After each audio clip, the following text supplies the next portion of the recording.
You should be thanking me for even sleeping with you. She laughed after I caught her with another man. So I moved out that night. Now she's begging me from her sister's couch after he blocked her on everything. Hey, viewers. Before we move on to the video, please make sure to subscribe to the channel and hit the like button if you want to see more stories like this. Thanks. We'd been together for a little over 2 years when I started seriously thinking about proposing. Amber was complicated. She could be fun, charming, magnetic in a way that pulled people toward her like she lived under perfect lighting. But she was also demanding, sharp-tongued, and obsessed with image. Not just her looks, her entire aura. Her Instagram brand. The way people perceived her. She was one of those people who called herself a manifestation girl, but really, she just meant she didn't like working and expected good things to land in her lap. And for a while, I was one of those good things. I paid for everything. Rent, utilities, groceries, weekend trips, nights out. She said she was between passions after she quit her marketing job and didn't like the one remote gig she half attempted for 2 months. I didn't mind carrying us. I make decent money as a UX designer, and I believed in supporting my partner when they needed time to figure life out. The thing is, Amber didn't seem all that interested in figuring anything out. She got comfortable fast. She'd wake up late, post curated gym selfies she took 3 days ago, and spend most of her day scrolling TikTok or gossiping on speakerphone with friends.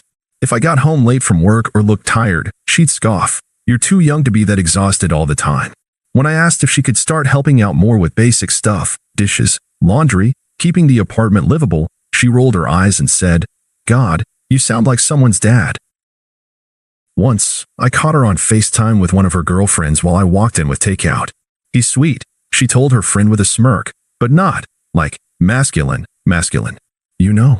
I tried to laugh it off. I really did. I figured maybe I was just oversensitive. Maybe I was projecting because I've never been the alpha male type. I'm quiet. I wear glasses. I read more than I talk. I've never been in a fight, and I don't care about cars or shoes or design or anything. But I loved her. I thought she'd come around. We had moments, real ones, when she'd curl into me on the couch and talk about how she wanted a home, a dog, a garden. She'd send me memes that only made sense to the two of us. I thought those moments meant something. I started putting money aside for a ring. And then, something shifted. She got secretive with her phone. Started taking longer to reply to texts, even when I knew she wasn't busy. Stopped initiating affection.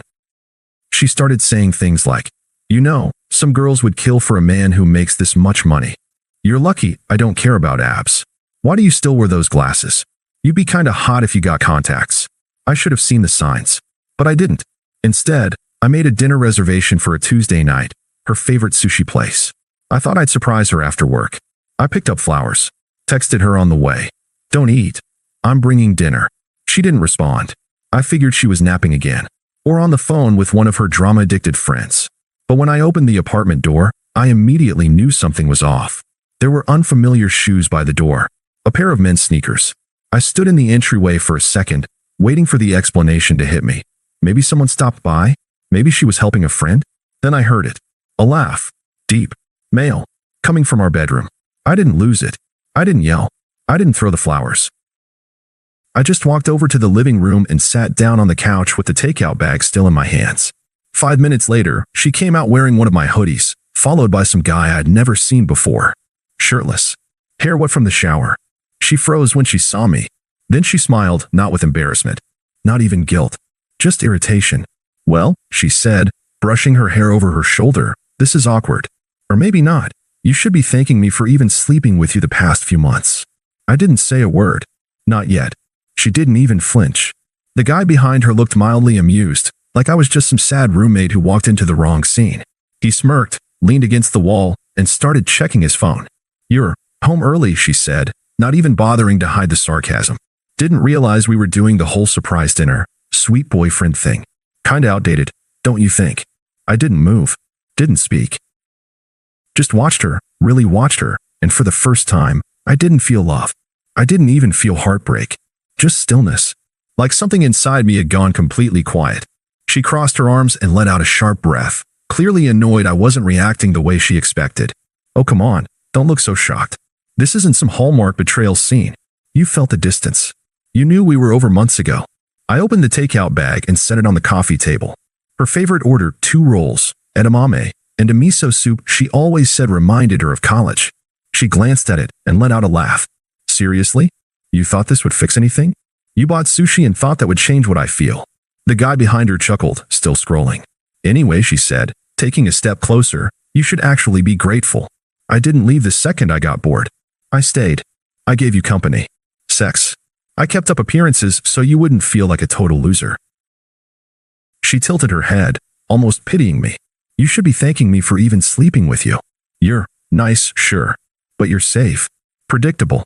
Boring. The kind of guy who gets friend-zoned if the girl's not financially desperate. I blinked. She wasn't done. You've got, like, 2 redeeming qualities. You pay rent, and you're not hideous. But be honest, you'd never pull a girl like me if I had options. And now I do. She turned to the guy, Brad, I'd later learn, and smiled like she just wants something. That's when I stood up. Not fast. Not dramatic. Just stood. Calm. She watched me like she expected something. A scream. An insult. A breakdown. Maybe a begging session. I walked over to the kitchen. Grabbed the spare apartment key from the hook on the fridge, the one she used when she forgot hers, which was often. I walked back over and held it out to her. She blinked. Wait, well, I didn't answer. Just dropped the key on the counter. Oh, you're doing the whole strong silent type thing now, she scoffed. That's cute. Real mature. You think walking out makes you a man? Still nothing from me. I grabbed my coat. Phone. Wallet. Didn't rush. She followed me to the door. You're seriously just leaving? That's it. No yelling? No tears? No, please don't leave me. After 2 years. I turned the handle. Paused. Then said, without looking back, you already left. I'm just catching up. Then I walked out. I didn't slam the door. I didn't hear her call after me. And for the first time in a long, long time, I felt free. I stayed with my friend Toby for the first few days. He didn't ask many questions, just handed me a spare key, ordered pizza, and left me alone unless I wanted to talk. The silence was the worst at first, not because I missed her, but because I had filled so much of my life with someone who was never really with me in the first place. The apartment, the routines, the plans I made thinking she'd be beside me. Even the little stuff are inside jokes. The texts during the day, the way she used to wear my hoodies like they meant something. It felt like I'd been in a 2-person play where only one of us had ever actually shown up to perform. I didn't block her right away. I thought I might get some kind of explanation, an apology, even just a text acknowledging what happened. But nothing came. Instead, 2 days after I left, she posted a photo of herself in our apartment, legs crossed on the couch, wine glass in hand, captioned, clearing the energy in my space. The nerve of calling it her space. I laughed. Then I blocked her on Instagram. A week later, she popped up in someone else's story at a rooftop bar, curled into Brad's side, laughing like a high schooler skipping class. The same guy who stood there half naked while she told me to be grateful she even let me sleep with her. I didn't watch the full video. I turned off my phone, went for a walk, and didn't come back for 3 hours. The next few weeks were a blur of work, quiet dinners with Toby, and a kind of numb self-repair. I hit the gym more. Went back to running. I started sleeping better, something I hadn't realized I'd stopped doing during the last year with her. Then, one night, Jenna, a mutual friend who always seemed to keep her opinions to herself, texted me out of nowhere. Hey, you probably don't want to see this, but I figured you should know. Attached were screenshots from a group chat she had been in. Amber, bragging. I mean, yeah, I cheated, but come on. I was dying inside. You should have seen the way he looked at me when I talked about goals or ambition. Like a puppy. Brad's not afraid to take charge if you know what I mean. The sushi boy is probably still crying into his miso soup. Honestly, I stayed as long as I did because rent was free and his credit card always worked. There it was. All of it. Laid out like I had never been a real person. Just a placeholder until her real life began. I didn't cry. I didn't scream. I didn't text her. I just stared at the messages and felt this icy clarity settle in. She never loved me. She loved the life I gave her. And the saddest part? I thought I was the lucky one. I thanked Jenna for sending the screenshots and told her I was fine. She asked if I wanted her to stop talking to Amber. I said I didn't care what she did, as long as I never had to hear about Amber again. But, of course, that didn't last long. Because karma doesn't move fast, but when it does, it snowballs. A few nights later, Toby came home from work grinning. Guess who just got dumped by her dream man, he said, tossing his keys into the bowl. He ghosted her. Completely. Like blocked on everything ghosted. Apparently, Brad had never been serious. Amber was just a temporary amusement, and the second she started talking about us and future and consistency, he dipped. No goodbye, no closure. She started posting vague quotes about heartbreak and healing from narcissists. The girl who told me I should be grateful for sleeping with her was now posting about how hard it is to be used. I didn't comment. I didn't respond. But I watched quietly as the tower she built for herself began to crumble, brick by brick. I figured that would be it. She'd been dumped. She was spiraling on social media. I had gone silent. End of story. But Amber was never the type to go quietly. It started with a text from an unknown number. Hey, I know you probably hate me, but can we talk? Blocked. 2 days later, another number. I owe you an apology. You didn't deserve how I handled things. Blocked again. Then came the Instagram burner accounts. Comments like, real men don't walk away like cowards. I didn't cheat. We were basically over anyway. You're acting like a child, grow up. Each one went straight to block. I didn't respond. Not even once. A week later, Toby walked in with a look on his face that said, you're not gonna like this. She's been messaging Jenna, trying to get your address. Apparently, Amber wanted to drop off a few of your things. Which was wild, considering I left with one backpack and a phone charger, and the only thing she could have been holding hostage was a half-dead plant I bought from IKEA. Jenna told her not to push it, that I clearly didn't want contact. Amber's reply? He's being dramatic. I'm trying to do the mature thing. Right. Mature. From the woman who once told her friends I was a placeholder with a credit card. The next attempt came in the form of pity. This time, an email. Subject line. Please just read this. I've been doing a lot of reflection. I know I hurt you. I was scared of how comfortable things got between us, and I panicked. Brad didn't mean anything. I was confused. I was lonely. I made mistakes, but I never stopped caring about you. No apology. Just excuses. Just a rewritten history where she was the lost, confused victim. I didn't reply. A few days later, she escalated again. She sent a voice message from yet another burner, and this time, her voice cracked just enough to sound real. You don't even understand what I gave up for you. I let myself get lazy and boring because I thought we were safe. But you let us fall apart, too. You just worked all the time. You never made me feel wanted. There it was. The reversal. I was no longer the boring backup she used for rent and dinners. Now I was the neglectful boyfriend who made her cheat. I didn't answer. I didn't even listen to the second half of the message. The silence was driving her insane. That weekend, I saw her at the grocery store. I turned a corner and nearly ran right into her. She looked different. Tired. Pale. Hair pulled into a messy bun that wasn't intentional. No lashes. No nails. Just raw. Oh my God, she said, her eyes wide. You look, wow. You look really good. I nodded. Thanks. Can we talk? I looked her in the eye. Calm. Still. The same quiet that drove her crazy when I left. I don't have anything to say. So you're just going to pretend like 2 years didn't happen? You ended it. I'm just living in the reality you created. She blinked. Tears welled up fast. Almost on cue. Brad used me. He lied to me. I thought he was serious, but he ghosted me like I was trash. And I see now. I had something real with you. You were stable. Safe. Kind. I didn't appreciate it. I do now. I took a step back. You said I should thank you for even sleeping with me. She swallowed. I didn't mean that. I was angry. I was trying to hurt you. You did. I turned to leave. Please, she called after me. Can we just talk? I looked over my shoulder one last time. Talk to Brad. Or whatever guy you're trying to replace him with now. I'm not your backup plan. Then I walked out. Didn't rush. Didn't look back. After that run-in at the grocery store, I thought she might finally get the message. But I underestimated just how badly Amber needed to win. It wasn't about love. It never was. It was about control and losing me without a scene, without drama, without attention. That was something she couldn't accept. 3 days later, I got a message from her sister, Kelsey. We'd only met a few times, and every time, she looked at me like I was some unremarkable accessory Amber brought to family functions. This message was different. Kelsey, hey, I don't want to get involved, but Amber's not doing great. She said you've been ignoring her, and honestly, it's kinda cold. At least give her closure. I didn't reply. 2 hours later, another one. Kelsey, she told our mom you ghosted her after she opened up about her mental health. I don't know what really happened, but that's low. That made me pause.